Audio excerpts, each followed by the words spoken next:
Hey everyone, it's Jennifer. It is Monday, May 2nd, 2016. This video is about roughly my 6-month post plastic surgery video. I had my excess skin removed in November 13th, 2015. I had my gastric bypass in 2012.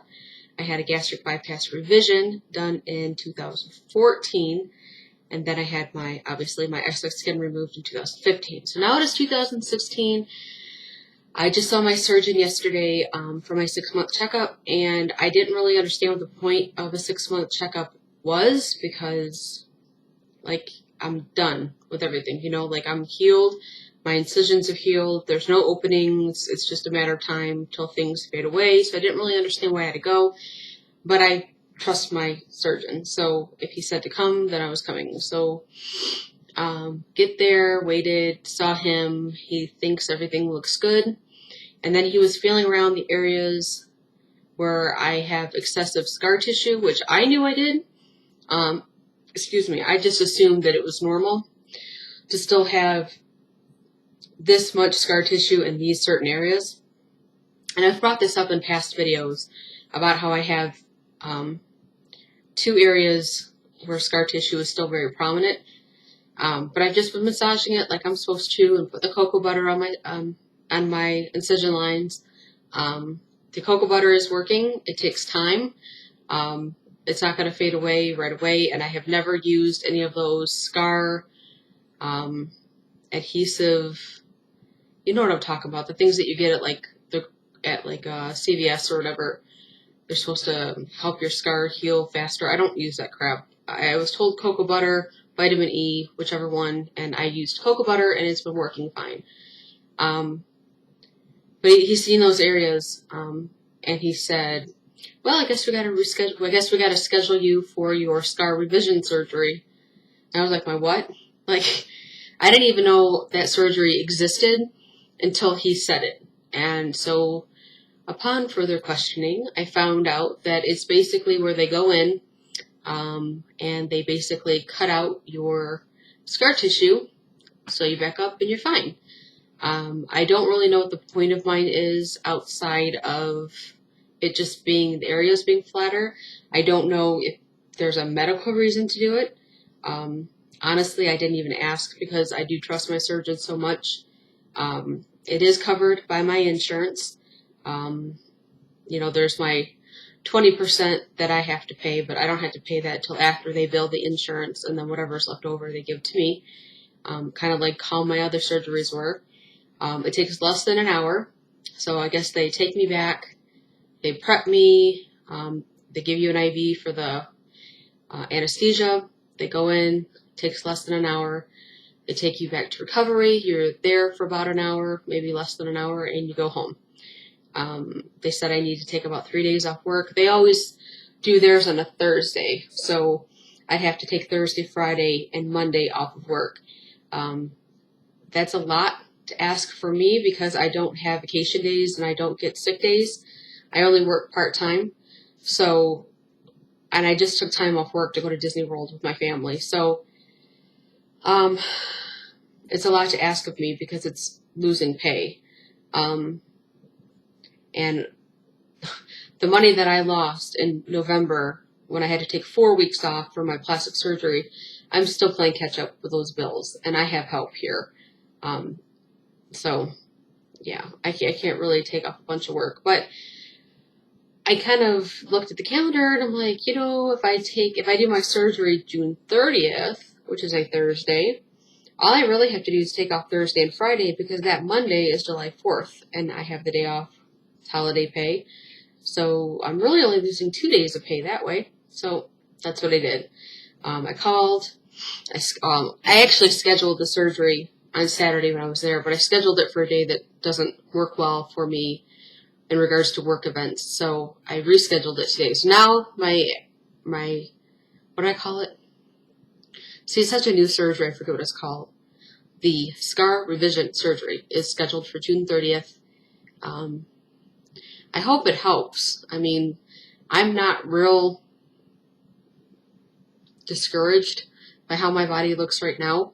I did ask him for a quote for a thigh lift because I don't want a lower body lift. Obviously, I mean, half my body's been done. So, but I did want, when I look at pictures, I'm fine until I'm wearing a pair of shorts. And then you could just see the dimples and the rivets in my thighs. And you could definitely tell that I was one time severely morbidly obese. And I just haven't gotten rid of that fat and tissue in my legs yet.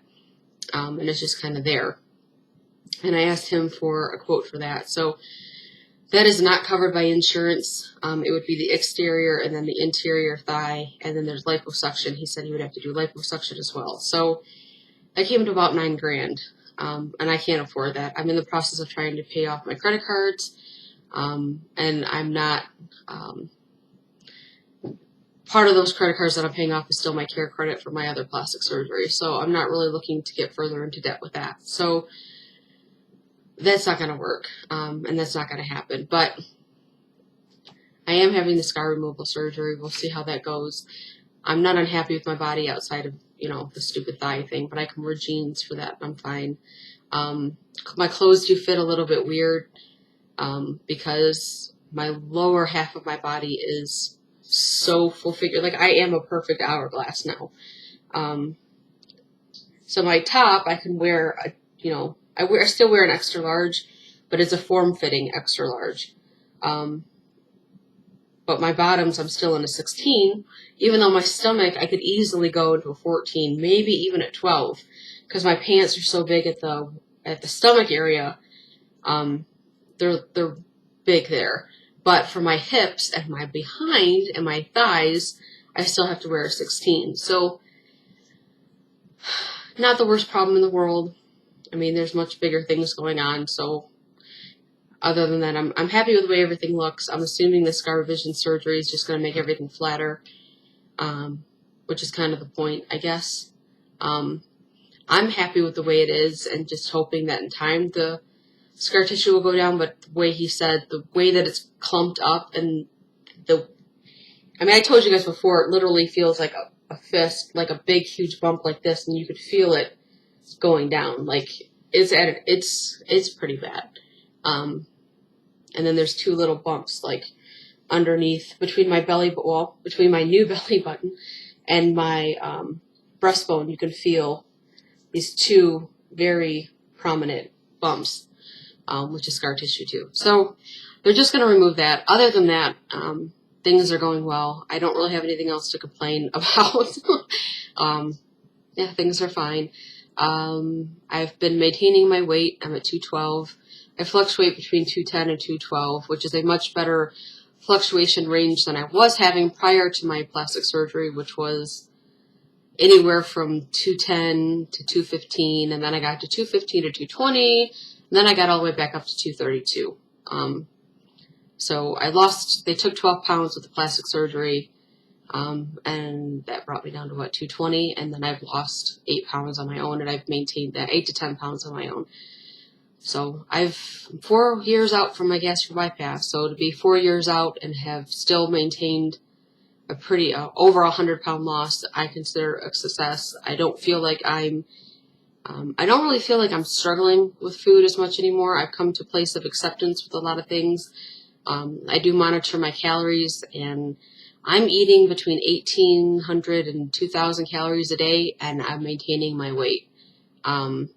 My breakdown of my calories I've been tracking is usually about 50% carbs, 40% fat, and 10% protein, which is the polar opposite of what they tell you we should be having after we have gastric bypass, which just further proves my point that I've been saying since day one, which is every surgery affects everybody completely uniquely. There is no one way that this surgery is going to affect people. There could be a person out there who has my same body shape, who was also 323 pounds when she had surgery, who has gastric bypass just like I did, and I can guarantee you, no matter what we eat, like, we could eat the same foods, and she's going to have a different reaction to surgery than I do.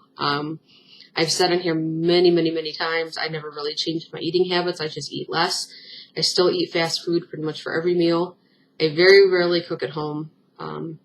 But I think the big difference is my meals are still between 300 and 400 calories a piece. I don't really go over 400 calories for a meal. So even when I'm eating fast food, I'm not eating more than 300 or 400 calories in a setting. What else? I do still snack. That's my downfall. That's where I get up to those higher caloric numbers, because I'm snacking. And right now, I hope you can't tell, but right now I have dumping syndrome right now. So this video is distracting me from not throwing up. As I say, excuse me, I'm coming down from it now. It was pretty bad for a while, and it's because I had 2 Hostess cupcakes. Which I wanted to have a disclaimer right here. Just because I can do this, like I said, just because I can do this and my body can do this and my body can maintain a weight of 212 or 210, 212, to some of you, 210 or 212 is still way too high. And to some of you, you can't even eat 3 grams of sugar a day, much less the 70 to 80 to 100 grams a day that I have. Please do not think that I'm condoning everybody just throwing the rules out the window and doing whatever the hell they want. I'm not saying that. I'm saying listen to your body, figure out what your body wants and what your body needs, and go with that. And don't spend your whole day obsessing about, why do I eat this? Why do I eat that? Oh, I don't want to gain the weight back. Blah, blah. All that does is stress your body out, and that's going to make you gain weight. So all I'm saying is to pay attention to your body. I do still, I am going for walks a lot, so maybe that's helping. I don't walk a whole lot. I do those Fitbit challenges with some of my friends, and they walk way more than I do. But it's not a big deal for me to go out and walk. I usually average between like 2 to 4 miles a day, which really isn't a lot compared to what a lot of people do, but that's pretty much my average. So yeah, I forgot what my point was, but I consider myself still a success. I've had some people commenting. For some reason, everyone seems to be commenting on some of my early videos from when I first had surgery. And I've had a lot of comments on that video asking me, there's like 2 or 3 videos from the beginning that everybody seems to comment on, and it's a lot lately, asking me how I could still eat the way I eat, and why would I take for granted my surgery. And I mean, I respond to every comment, so you can go back and read them if you want. But the short answer is that I do not take my surgery for granted. Given that I'm 4 years out, I've still maintained my loss.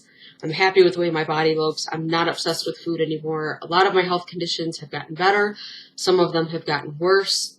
Some new ones have popped up. But I'm overall pretty good. I consider myself a success, and I don't really need to define that by anybody else's terms. I have my own terms, and I hope to God you have your own terms. Please do not compare yourself to other people. It's completely unfair, and you're never, ever going to obtain a level of success based on somebody else's success. So, okay, off my soapbox now. Anyway, I just wanted to come on and let you guys know about the scar revision surgery, because maybe you've never heard of it either. I kind of wish somebody would have told me that before I had my surgery, because I had no idea that was even a thing. I just thought I was going to massage it for the rest of my life, and eventually they would fade away. But whatever. Yeah, so that's it. So I'm going to go. I hope you have a good week. I don't really have much more to say unless something comes up, and then I have to make another video. So if you don't hear from me for a while, that's why. Feel free to comment anytime. I always respond to comments, like I said. And I appreciate all of you watching. I appreciate all the new subscribers, and there you go. So I will talk to you guys all soon. Thanks so much. Have a great week. Bye.